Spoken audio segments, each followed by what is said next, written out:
The Respect2Connect program is intended to provide BGC clubs of Canada the tools and techniques to develop and sustain healthy relationships. The majority of youth will have some sort of dating relationship by the time they're 15 years old. However, many do not have the skills or role models to develop healthy, intimate relationships.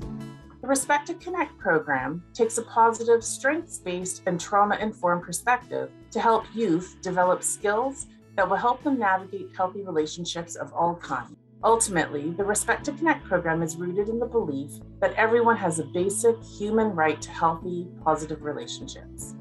By the end of the program, youth will be able to explain what healthy relationships look like, recognize diverse views and perspectives on relationships, identify the strengths they bring to all their relationships, address specific and personal barriers, and communicate their needs safely.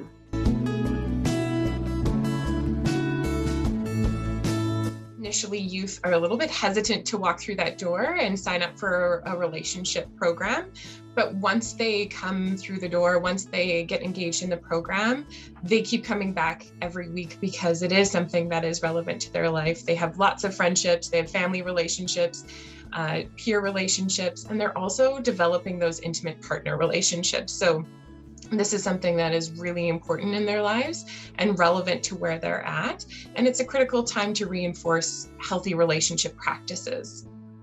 It's very challenging, some of the topics, difficult subject matter, consent and sexual preferences, privilege, stereotypes, family violence, just a variety of things that are hard to bring yourself to talk about in a natural way. But due to the engagement of the youth, it just all happened so naturally, and the conversations were so great and so respectful, and there was so much learning. It was just really great to see that. Once the group norms were kind of laid out, we gave a great safe space and brave space for everyone to share. It was very natural and very safe for everyone. It was really nice that they felt safe.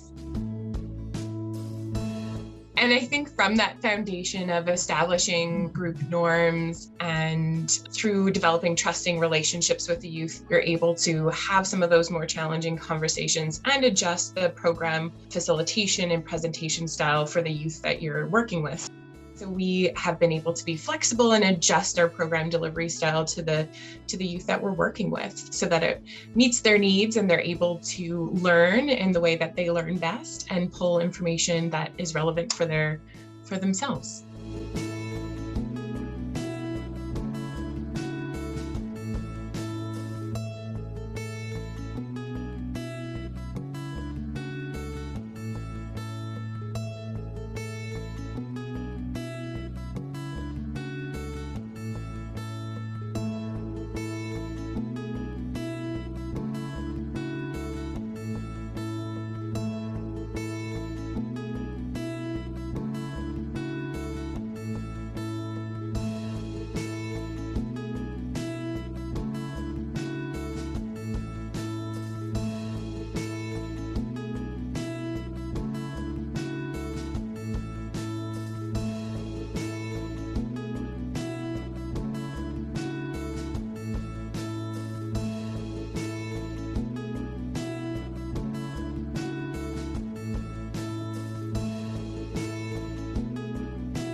Working with the community of practice has been really beneficial to this project. The project launched just before COVID happened, and then of course we were dealing with COVID and trying to figure out how to run the program virtually.